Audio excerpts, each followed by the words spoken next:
probably a good idea for me to start making some videos to help you understand some of the questions that you do get asked regarding networking concepts.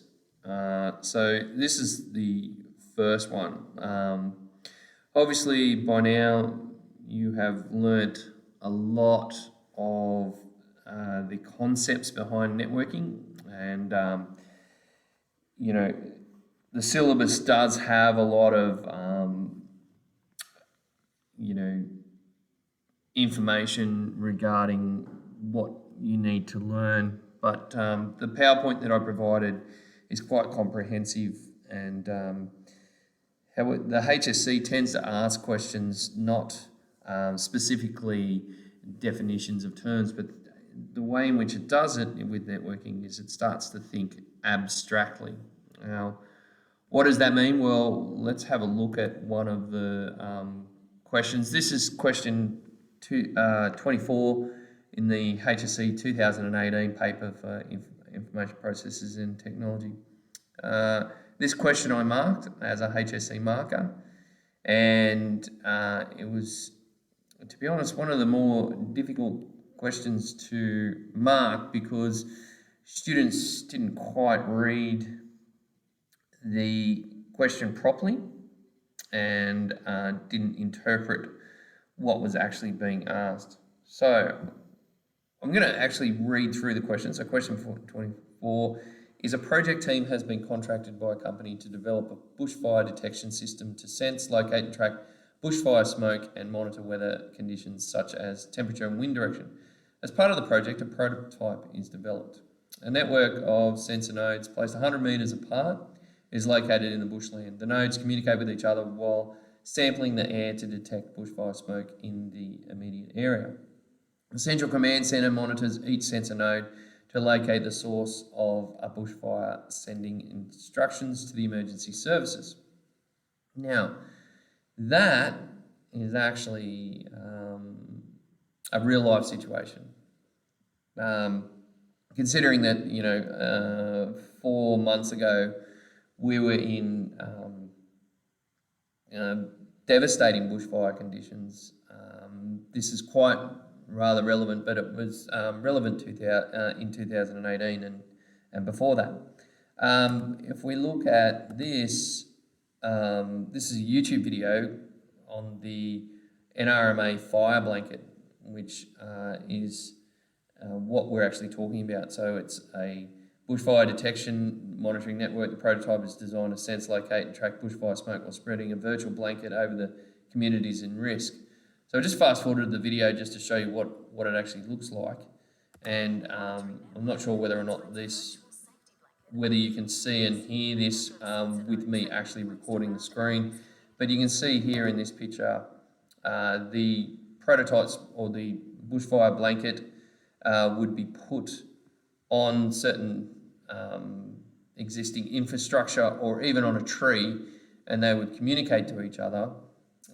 They'd be 100 metres apart, and they would communicate to each other what's happening as far as temperature, wind speed, the amount of smoke in the air, and things like that. So that's really what the question's talking about when it talks about bushfire smoke and monitor weather conditions such as temperature and wind direction. A couple of things. They are nodes, and they're placed 100 metres apart and located in bushland. Now, obviously, if these devices do detect a bushfire, the first thing they would probably do is send a message to each other to see whether or not the others are detecting bushfire. But then they need some way of communicating, and it goes on to talk about that in the question. So question A is worth 3 marks, and it says the word describe. Now, if we look up the terms of describe, I'm going to actually pause this video and then get up the describe.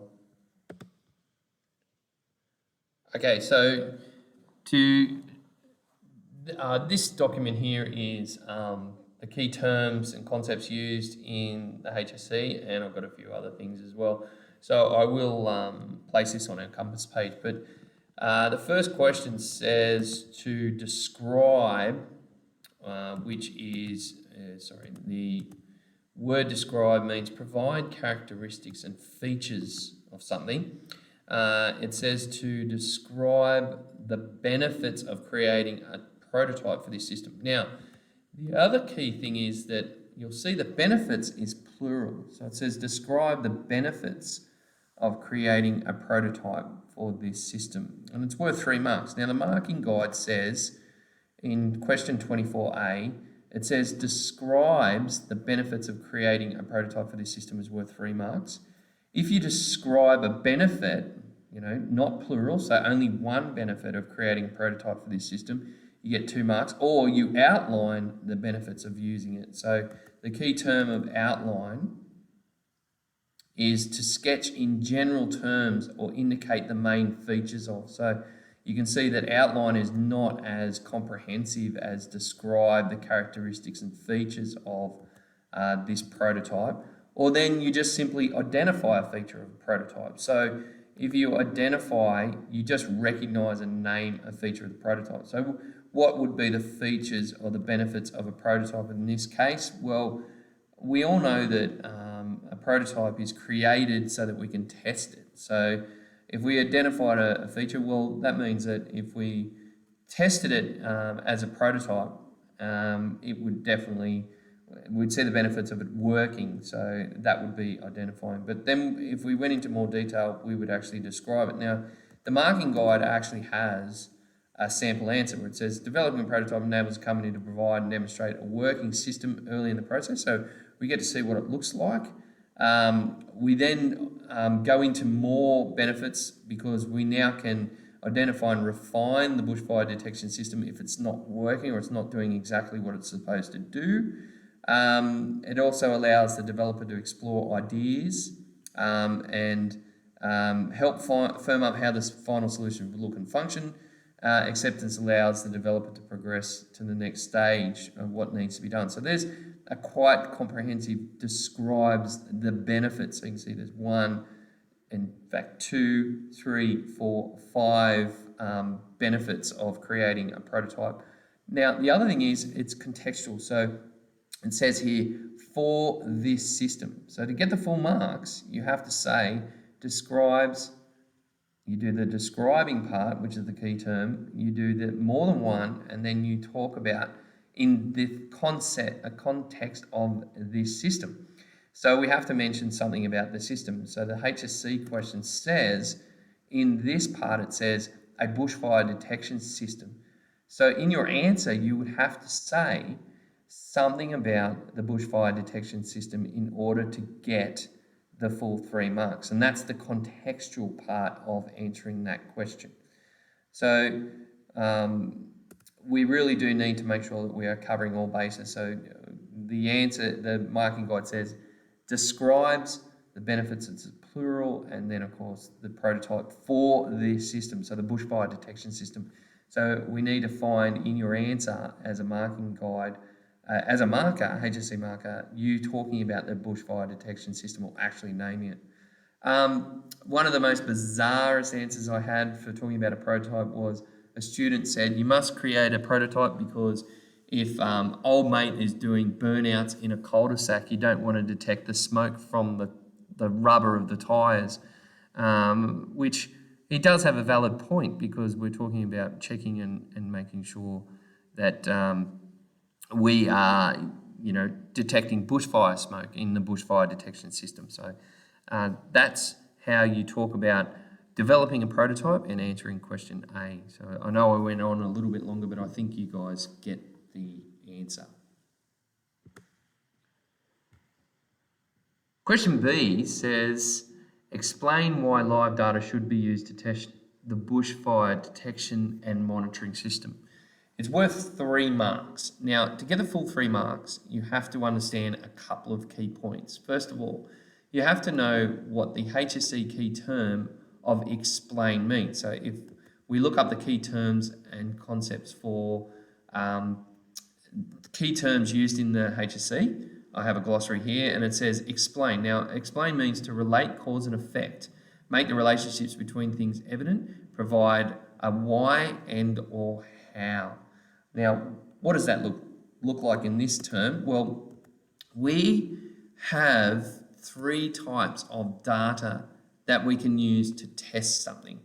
So we have live data, which is the data which in this case is going live. So it's real data. You know, there's another way of explaining it. So, you know, smoke is, you know, analog data or real data, you know, that we can actually detect and test. Weather is the same. So we have wind direction and we have temperature as well. So they're the things that we are talking about in live data. But we also have volume data. And of course, okay, so I just paused the video then because I realized that I wanted to get a couple of other things up on the screen when we're talking about live data. So there are three types of data. The first one is obviously live data, which I've just explained previously. We have volume data and also simulated data. Now, where can I find more information about that? Well, I regularly go to this YouTube video or these series of YouTube videos from Christopher Kaleidakis. Now, he creates these videos for software design and IPT on YouTube. And I've just realized also that Christopher has actually created some new videos which are going back to the very beginning of the IPT course. So where did I get all that? Well, test data is in the subject of project management, and we talk about volume data, simulated data, and live data. So when you answer this question about live data,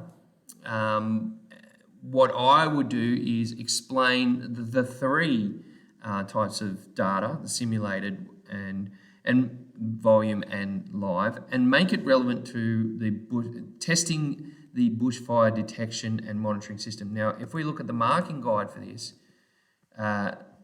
we can see that to get 3 marks, we explain why live data is used to test the system, and it wouldn't be a bad idea to actually mention something about the bush in your answer because that's the context of the system, and then understanding what explains means by talking about the different types of testing that you would do in order for it to be, you know, our prototype to work, or whether or not we're actually using the system in the bushfire to see whether or not live data really does work. A lot of students, when they answer this question, talked about the safety of, you know, fire brigades, and of course, a lot of people do understand that it's a huge risk for firefighters to actually go into a fire and fight a fire, and so they talk about, you know, live data wouldn't be necessarily placed into the bushland, but to test it, you would actually, you know, create a fire and then see whether or not the product, which is the fire blanket, would actually work in that regard. So that's the best way. Notice that if you describe why live data is used to test the system, you get 2 marks. And then if you simply identify a feature of a data that can be used to test a system, then you get 1 mark. Please understand that HSC markers aren't looking to take marks away. They're looking to find marks for you. And so the simple mention or identifying a feature of data, of course, is going to get you 1 mark. So if you mention live data testing or simulated or volume, you could actually acquire yourself a simple mark for that question.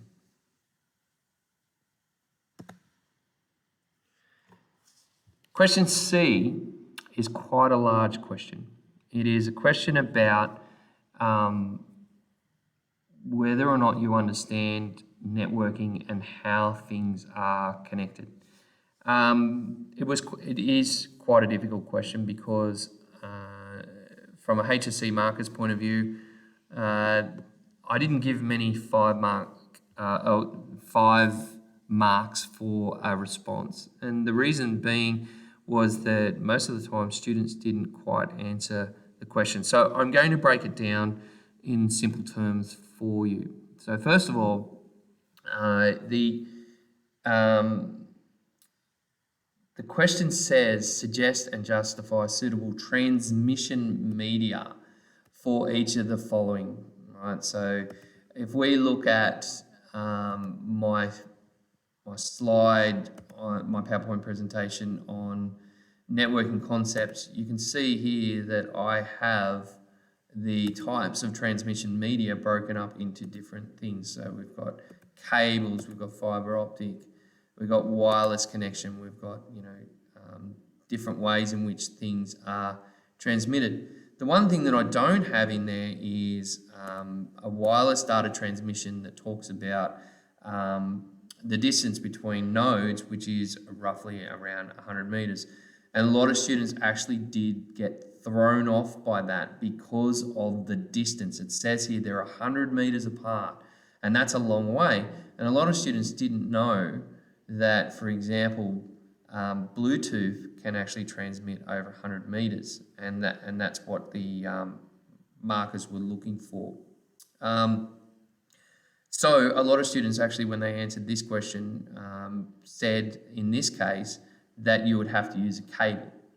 And of course, in a bushfire situation, what's the first thing that will burn? Obviously, the cable is going to burn, and we'd lose communication there. Now, it says suggest and justify. So if we look at the key terms used in the HSC, the word justify says support an argument or a conclusion. And so what are some of the words that you would be looking for? Well, down here I have gateway terms for extended responses. And what we have here is you're asked to explain how or why, explanations, or justify something. You would use words or put into the phrases because of, due to, as a result of something in that situation.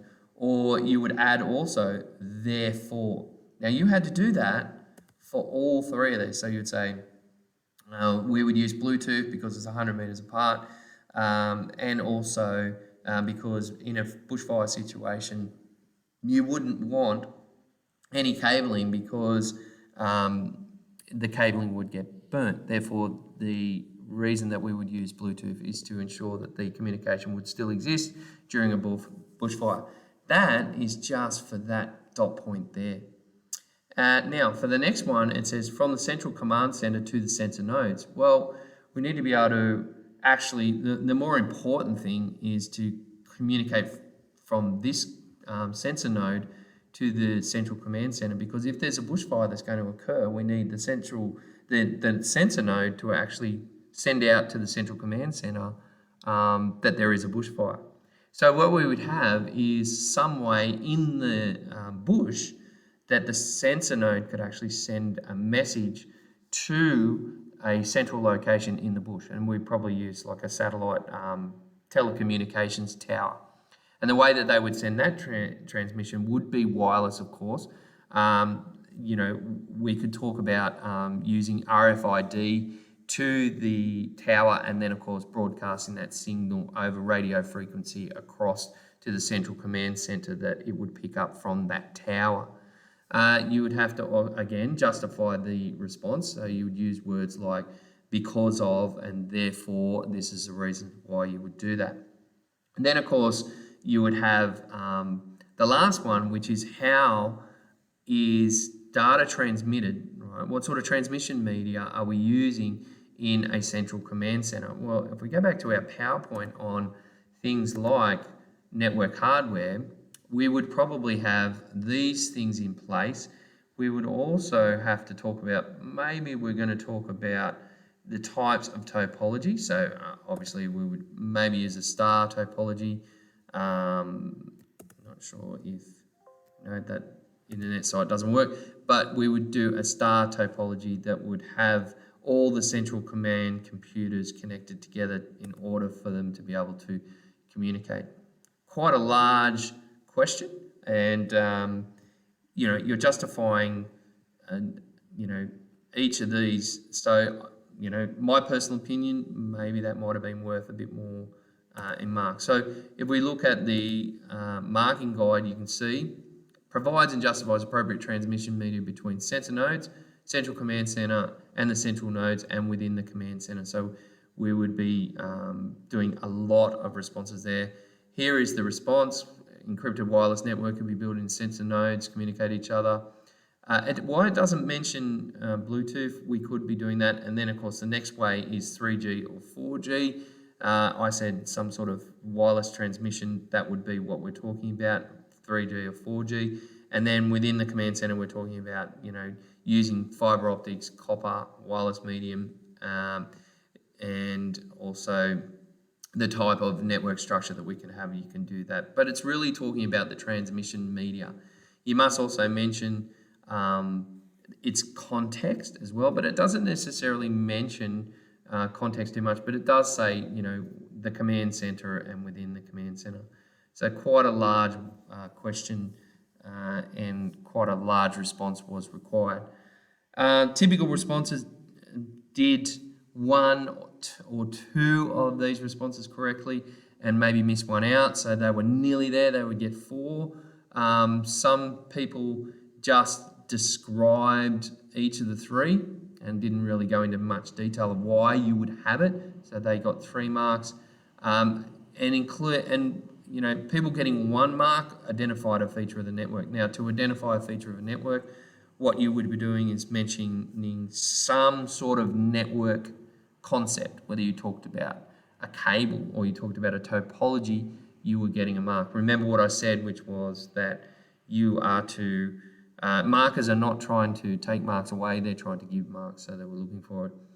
Such a large question, a lot of students I found left this question to the end and they would get mid-sentence halfway through and they were told pens down. So, which is okay. We can see that you were trying to answer that question and would get some marks for it. Not going to get full marks, obviously. But question 24, I would strongly recommend that you did that question last because then all the concepts and all the theory and all the definitions are in your head and you've thought about them a lot while you've been going through the HSC paper. It's a 3-hour paper, so there would be a lot in your head that you would need to get down on paper. And of course, that would be wise to answer this question last. I hope that helps. I know I've said about 2,000 times, but this is going to definitely help you understand how to approach certain HSC questions.